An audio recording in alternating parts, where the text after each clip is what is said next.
A smug tourist, armed with a bucket of water, pushed too far, convinced his status gave him the right to mock a Royal Guardsman. The crowd held its breath, expecting chaos.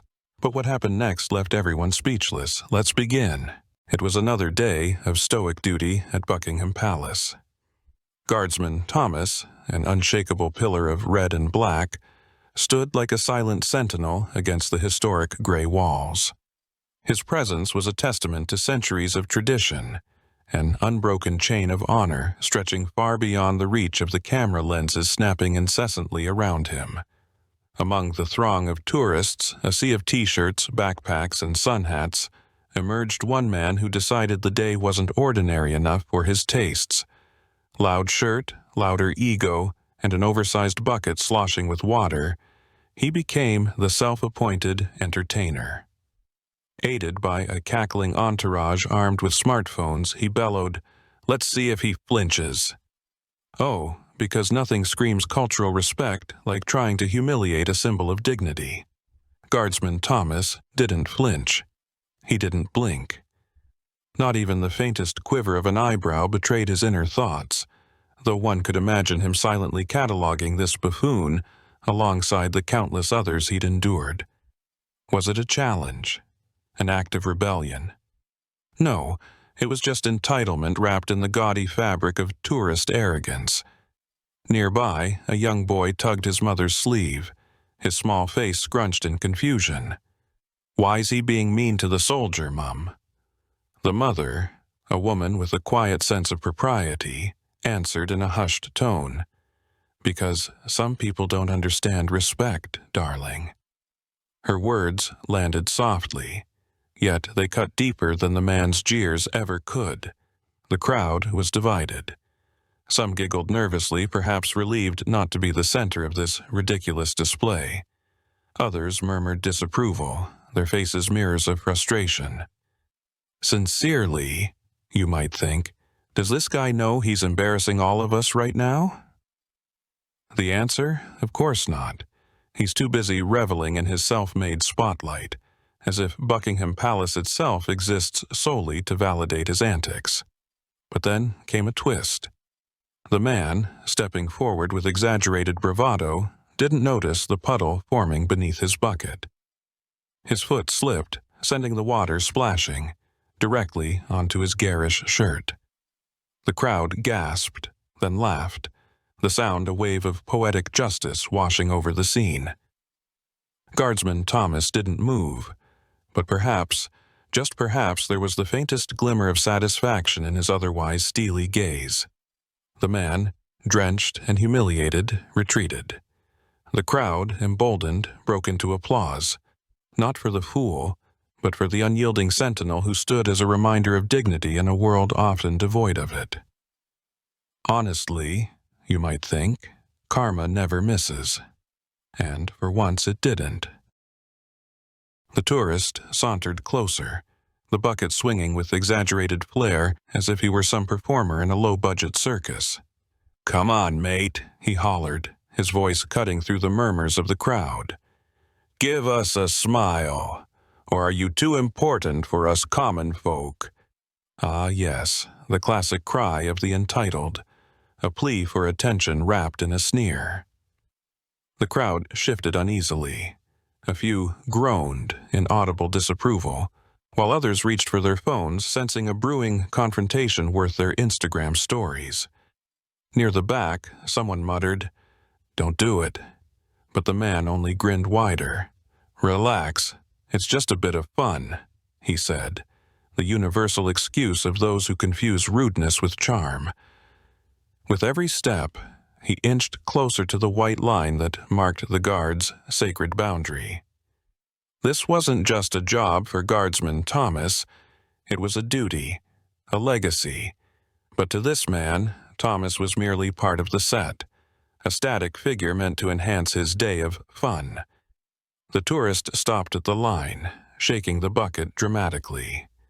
The water splashed dangerously close to his polished boots, but Thomas didn't even blink. He stared straight ahead, a fortress of discipline against the chaos. The man's smirk faltered. "Let's see how tough you really are," he muttered, lifting the bucket higher as if daring the heavens themselves to intervene. And intervene they did. A sudden gust of wind swept through the courtyard, snatching the man's bravado along with the water's trajectory. In a poetic arc, the contents of the bucket cascaded, not onto Thomas, but squarely onto the tourist's face. The crowd erupted in laughter, the sound rolling through the courtyard like a thunderclap of justice. "Karma!" someone shouted gleefully. The man froze, drenched and defeated. His garish shirt clung to him like a badge of humiliation. Even his friends dissolved into poorly stifled giggles, their phones capturing every delicious second. Thomas, of course, didn't move, though there was an undeniable flicker of satisfaction in his otherwise stony gaze. Seriously, you think? Did he really think this would end any other way?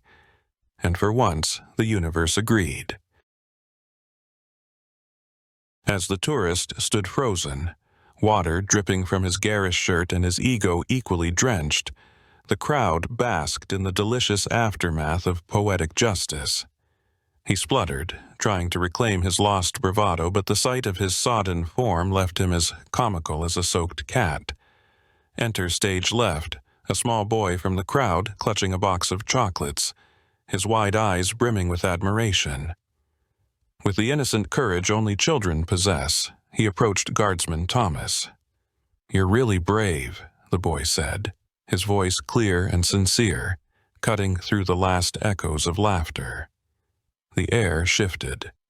Even the most cynical onlookers felt their hearts soften. Thomas, a stoic embodiment of discipline, broke protocol ever so slightly. He tilted his head in acknowledgement, a small, human gesture that spoke volumes. The crowd erupted into an impromptu wave of awes and gentle applause, as if to collectively say, "Now this is the respect he deserves." And then, like the hammer of justice itself, a palace security officer strode forward, his posture rigid and authoritative. He addressed the drenched tourist with the kind of calm that made the reprimand sting even more. "Sir, your behavior is unacceptable. Please leave the premises immediately."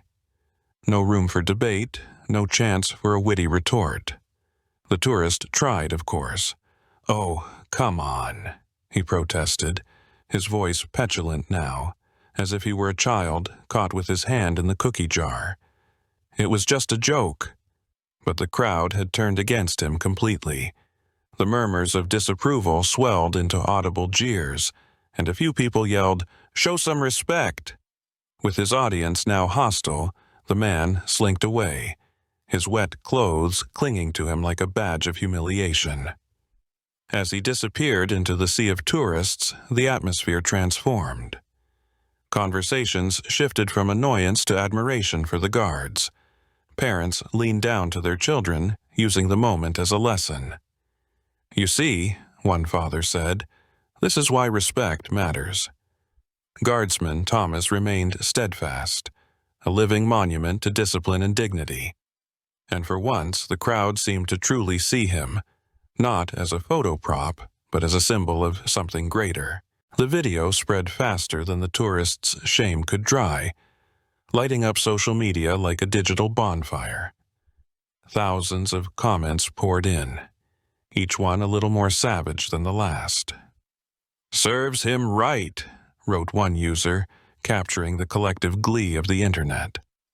"Respect the guards. They're not there for your amusement," added another, her indignation practically radiating off the screen. For once, the court of public opinion was swift and unanimous.